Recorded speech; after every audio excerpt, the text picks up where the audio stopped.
మీ ఎలాంటి వ్యాపార ప్రకటనలకైనా వెంటనే మా ఛానల్ సంప్రదించండి. అందరికీ నమస్కారం, నేను శిరీష. ముందుగా అందరికీ శ్రీ పరాభవ నామ సంవత్సర ఉగాది శుభాకాంక్షలు.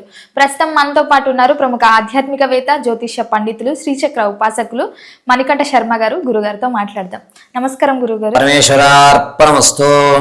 గురుగారు, ముందుగా మీకు ఉగాది శుభాకాంక్షలు. అమ్మవారి అనుగ్రహం అందరికీ కూడా పరాభవ నామ సంవత్సర ఉగాది అమ్మవారి అనుగ్రహంతో అనుకున్నటువంటి పూర్తి అవ్వాలని మనస్ఫూర్తిగా కోరుకుంటున్నాను.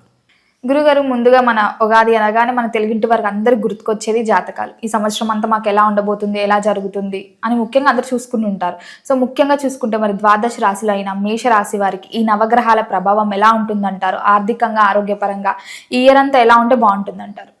వాస్తవంగా పరాభవ నవ సంవత్సరం ప్రారంభం దగ్గర నుంచి మేషరాశి వారి యొక్క ఫలితాలు మనం పరిశీలన చేసుకుంటే ముందుగా ఎవరెవరు మేషరాశిలోకి విచ్చేస్తారు అనే దాన్ని ఒకసారి మనం పరిశీలన చేసుకుందాం. అశ్విని నక్షత్రం 4 పాదాలు, అదేవిధంగా భరణి నక్షత్రం 4 పాదాలు, కృత్తికా నక్షత్రం మొదటి పాదం వారు మేషరాశిలోకి విచ్చేస్తారు. ఈ మేషరాశి వారు ఏ విధమైనటువంటి ఆలోచన ధోరణితో ఈ పరాభవ సంవత్సరంలో ఉంటారు అంటే, కష్టపడాలి, ఎట్టి పరిస్థితుల్లోనూ ఈ సంవత్సరంలో నేను అనుకున్నటువంటి పనులు పూర్తి చేయడానికి నా వంతు నేను శ్రమపడాలి, భగవత్తారాధన కంటే ముందు కష్టే ఫలి అనేటువంటి మాటను వీళ్ళు నమ్ముతారు. ఈ సంవత్సరం నుంచి వీళ్ళు మార్చేటువంటి విధానం అంటే ఆలోచన ధోరణి మార్చుకుంటారు. దీని ద్వారా వీరి యొక్క ఆలోచన విధానం మారుతూ ఉంటుంది. ఇక మేషరాశి వారి యొక్క ఆదాయ వ్యయాల విషయానికి వస్తే ఏ విధంగా ఉండబోతోంది అంటే, ఆదాయం 11, వ్యయం 5, రాజపూజ్యాలు 2, అవమానాలు 4. సంపాదించేది 11%, అందులో ఖర్చు పెట్టుకునేది 5%. అయితే వీళ్ళకి ఏలినాటి శని ప్రభావం ఉండడం, అందులోనూ 12వ ఇంట శని ప్రభావం ఉండడం వల్ల ఖర్చులు అనేటువంటి పెరిగిపోతూ ఉంటాయి.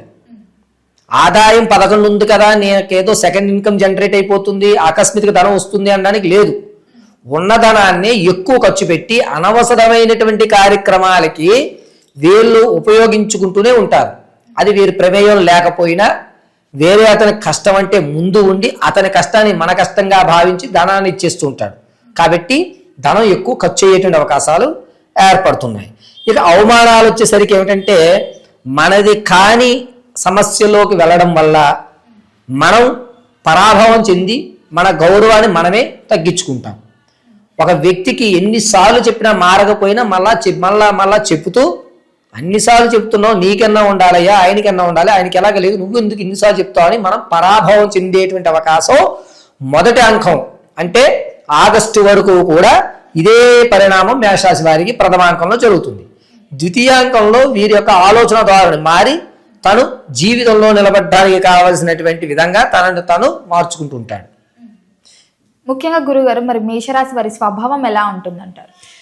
ఈ సంవత్సరం అంతా కూడాను మేషరాశి వారు ఏదో ఒకటి సాధించాలి, తనకంటూ ఒక గౌరవం రావాలి అని తన బాడీని తయారు చేసుకుంటాడు. తన బ్రెయిన్కి పదును పెట్టడం అనేటువంటిది ఖచ్చితంగా ఈ పరాభవ సంవత్సరంలో వీరికి ఏర్పడుతుంది. మే 19వ తారీఖు తర్వాత నుంచి వీళ్ళ ఆలోచన దాన్ని పూర్తిగా మారిపోతుంది. ఎందుకంటారు? ఎక్కువ శాతం మాట్లాడే వ్యక్తి మౌనంగా ఉండడం, మౌనంగా ఉన్న వ్యక్తి మాట్లాడటము అనేటువంటివి జరుగుతూ ఉంటాయి. కారణం ఏమిటయ్యా అంటే, రవి స్థానము, కుజస్థానము కొంచెం ఇబ్బందిదాయకాలుగా ఉన్నాయి. కాబట్టి వీళ్ళు యొక్క ఆలోచనలో కానీ విధానాల్లో కానీ మార్పు అనేటువంటిది మే నుంచి ఖచ్చితంగా ఏర్పడుతుంది. ముఖ్యంగా మేషరాశిలో ఉన్న విద్యార్థులకు ఎలా ఉంటుందంటారు ఈ ఇయర్ అంతా? విద్యార్థులు తమను నిరూపించుకునేటువంటి విషయంలో ఎక్కువ శ్రమ పడతారే కానీ తగిన ఫలితాన్ని ఆశించడానికి అవకాశం లేదు. గురుడు కొంచెం నీచయుక్తమైనటువంటి స్థానాల్లో ఉన్నాడు. అందులోనూ గురుడు అర్ధాష్టమ వ్యవస్థలో చూడటం వల్ల ఎంత శ్రమ పడినా కూడా ఆ సమయానికి గుర్తుకు రావు. కర్ణుడు మర్చిపోయినట్టుగా అన్ని విషయాలు మర్చిపోతూ ఉంటారు. ఈ విధంగా కొన్ని వ్యవస్థల వాళ్ళు ఎంత చదివినా ఏం చేసినా గుర్తుంటుంది అనేటువంటి భావన కనబడేటువంటి అవకాశం కనిపించట్లేదు. ఉద్యోగ వ్యవస్థలో ఉన్న వారికి ఎలా ఉంటుందంటారు? ఈ ఇయర్లో ఏదైనా ఉద్యోగం మారాలి, ఇక్కడ స్ట్రెస్ ఉంది, లేకపోతే వేరే ఆపర్చునిటీస్ వచ్చి వెళ్తున్నాం అనుకునే వారికి అక్కడ వెళ్తే సేఫ్ ఉంటుందంటారా? ఉద్యోగ పరిస్థితి ఎలా ఉంటుందంటారు? మేషరాశి వారికి పరాభవ సంవత్సరంలో ఏప్రిల్ 24వ తారీఖు తర్వాత నుంచి ఖచ్చితంగా స్థానచలనం అయితే జరుగుతుంది. ఉద్యోగం ఖచ్చితంగా వీళ్ళు మారుతారు. ఆ మారే ఉద్యోగాల్లో కూడా వీళ్ళకంటూ ఒక గౌరవం ఉంటుంది. వీరు కావలసిన ప్రదేశాలకి మారుతారు. వీళ్ళు నచ్చినటువంటి అధికారులు కింద మాత్రమే ఉంటారు. ప్రెషర్ అనేటువంటిది ఎక్కువగా లభించేటువంటి అవకాశం ఎక్కడా కనిపించట్లేదు. ఉద్యోగస్తులకు ప్రమోషన్ పరంగా కాస్త ఊరట కలుగుతుందనే చెప్పచ్చు ఈ సంవత్సరంలో. గత సంవత్సరం నుంచి ఎవరైతే వివాహాల కోసం ప్రయత్నిస్తున్నారో మరి ఈ సంవత్సరం సక్సెస్ అయ్యే ఛాన్సెస్ ఉన్నాయంటారా? వివాహ యోగం ఉందంటారా మేషరాశి వారికి? మేషరాశి వారికి ప్రథమాంకంలో పర్వాలేదు అని అనిపిస్తుంది. అది కూడాను వివాహం కొరకు ఎవరైతే ఎదురు చూస్తున్నారో వాళ్ళు జూన్లోంచి ప్రారంభం చేయడం చాలా మంచిది. ఎందుకు జూన్ వరకే అంటే కనుక కుజస్థానాన్ని కొంచెం ఇబ్బందిదాయకమైన వ్యవస్థలో ఉన్నాయి కాబట్టి వీరు జూన్ నుంచి ప్రారంభం చేసుకుంటూ అనుకూలమైనటువంటి వరుడు కానీ అనుకూలమైన వధువు కానీ వచ్చేటువంటి అవకాశం లభిస్తుంది. పైగా మేషరాశి వారు ఈ పరాభావన సంవత్సరంలో మనం చెప్పినటువంటి నక్షత్ర పరంగా చూసుకున్నట్లయితే వీరు ఉత్తర పడమర దిశగా ఉన్నటువంటి సంబంధాలకు ప్రాధాన్యత ఇవ్వండి, బాగుంటుందంటారా? వీళ్ళకు అనుకూలంగా ఉంటుంది. మేడ్ ఫర్ ఈచ్ అనేటువంటి మాటని వీళ్ళు ఆపాదించుకోవచ్చు. మిగిలినటువంటి 2 దిశల నుంచి వచ్చేటువంటి సంబంధాలు మానసికమైన ఇబ్బందులు కలిగేటువంటి సంబంధాలుగా ఏర్పడుతున్నాయి. కాబట్టి జూన్ తర్వాత నుంచి మాత్రం వివాహానికైతే మేషరాశి వారికి అద్భుతంగా కలిసి వస్తుంది. గురుగారు, ముఖ్యంగా మేషరాశిలో ఉన్నవారు ఎవరైతే ప్రేమికులు కానీ వివాహం చేసుకోవాలనుకుంటుంటారు కదా, మరి ప్రేమ వివాహం బాగుంటుందంటారా మేషరాశి వారికి? ప్రేమికుల విషయానికి వస్తే పరాభావన సంవత్సరంలో ఆగస్టు వరకు ప్రేమికులకి కొంచెం ఇబ్బందులే కలుగుతాయి. ఇంట్లో తెలియడము, ఒప్పుకోకపోవడము, గొడవలు అవ్వడం ఇవే జరుగుతాయి తప్ప ఒకవేళ వాళ్ళు ఎదిరించి వీళ్ళు వివాహం చేసుకున్నా నిలబడేటువంటి అవకాశాలు ఎక్కడా లేదు. ప్రేమికులకు మాత్రం ఇది. ఆ తదునాంతరం నుంచి అంటే ఆగస్టు తర్వాత నుంచి కూడా కొంచెం ఊరట కలిగి ఇంట్లో వాళ్ళు కాంప్రమైజ్ అయ్యే అవకాశం ఉంది. కాబట్టి ఆగస్టు వరకు ప్రేమికులు ఆగండి అనే విషయం అయితే చెప్పడం జరుగుతుంది. ఆగస్టు తర్వాత ప్రేమ వివాహకులకి మంచి అవకాశాలు. సంతాన యోగం ఉందంటారా మరి మేషరాశి వారికి? రాశి గణాంక ప్రకారంగా సంతానాధికారము అనేటువంటిది వచ్చేటువంటి ఏప్రిల్ 3వ తారీఖు నుంచి మంచి అద్భుతమైన అవకాశాలు కనబడుతూ ఉంటాయి. ఓవరాల్ గా చూసుకుంటే మరి కుటుంబ వాతావరణం ఎలా ఉంటుందంటారు ఈ సంవత్సరంలో? ఎక్కడన్నా సరే పరాభావన సంవత్సరంలో మేషరాశి వారి విషయంలో కుటుంబ పర్యంతం దగ్గరికి వచ్చేసరికి విందు వినోదాల్లో పాల్గొంటారు తప్ప కానీ ఎవరికి ఎవరు కూడా నచ్చనటువంటి పరిస్థితి. లోపల బాధాయుక్తంతో పైన మాత్రం ప్లాస్టిక్ నవ్వులతోటే ఈ సంవత్సరంలో విందు వినోదాల్లో పాల్గొవాలి తప్ప శుభమైనటువంటి కార్యక్రమంలో పాల్గొనే అవకాశం లేదు. గురుగారు, ముఖ్యంగా మరి ఈ మేషరాశిలో ఉన్న రాజకీయ రంగంలో ఉన్న వారికి ఎలా ఉంటుందంటారు? రాజకీయాలకి ప్రథమాంకం కొంచెం ఇబ్బంది కలిగినా ద్వితీయాంకం అద్భుతంగా ఉంటుంది. ప్రథమాంకంలో వీరి యొక్క మాటని ఎదుటి వ్యక్తి తోసిపుచ్చేస్తాడు.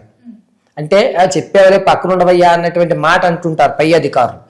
కానీ ద్వితీయాంకం దగ్గరికి వచ్చేసరికి వీళ్ళ మాటే చెల్లుబాటు అయ్యి వీళ్ళకే పెద్దపీట వేసి జనాల్లో ఆదరణ కూడా పెరుగుతుంది. ఎప్పటి నుంచి? జూలై 18వ తారీఖు నుంచి వీళ్ళకి ఒక మంచి అవకాశం ఏర్పడేటువంటి అవకాశాలు ఎక్కువగా లభిస్తున్నాయి రాజకీయ నాయకులకి. గురుగారు, ముఖ్యంగా సొంతగా బిజినెస్ స్టార్ట్ చేద్దాం, ఈ రియల్ ఎస్టేట్ అయినా పెట్టుబడులైనా ఈ వ్యాపారాలు బాగుంటాయి అంటారా ఈ సంవత్సరంలో? మేషరాశి వారు పరాభావన సంవత్సరంలో వ్యాపారాలు ప్రారంభం చేయాలి అనుకుంటే కనుక ప్రథమాంకం అంతా కూడా స్లీపింగ్ పార్ట్నర్గా చేయండి. అంటే పరోక్షంగా, మీరు ప్రత్యక్షంగా దేంట్లోనూ వ్యవస్థ పెట్టద్దు.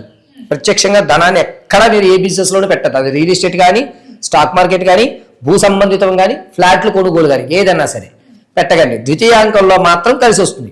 అప్పుడు మీరు ప్రత్యక్షంగా ఉండండి, పరోక్షంగా అవసరం లేదు.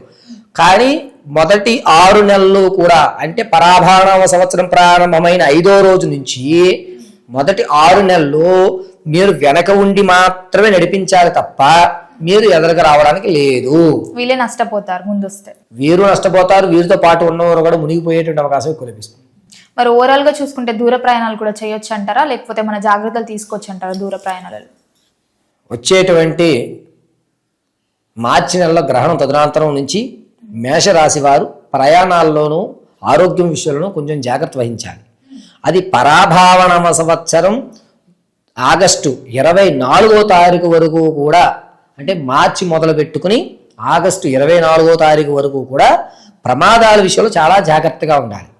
ఎందుకంటే వీరికి ఈ చెవికి సంబంధించి కానీ, లేకపోతే ఈ మెడ దగ్గర నరాలకు కానీ సంబంధించి కుంజుకుపోవడము, యాక్సిడెంట్ అయినప్పుడు ఇవి తెగిపోవడం కానీ, చెవు యొక్క భాగాలు తెగిపోవడం కానీ జరుగుతాయి వీరికి. అంతేకాకుండా ఈ లంగ్స్లో వాటర్ కానీ ఉమ్మనీరు అనేటివి ఏర్పడడం కానీ అనేటువంటిది ఆగస్టు 24 వరకు కూడా వీరు ఆ సమస్యను కొనసాగించవలసింది. సో ఆరోగ్యపరంగా కొంచెం జాగ్రత్త చూసుకోవాలి, చాలా జాగ్రత్త పడాలి. ఆగస్టు 24 వరకు మేషరాశి వారు చాలా జాగ్రత్త పడాలి ఆరోగ్యంలో.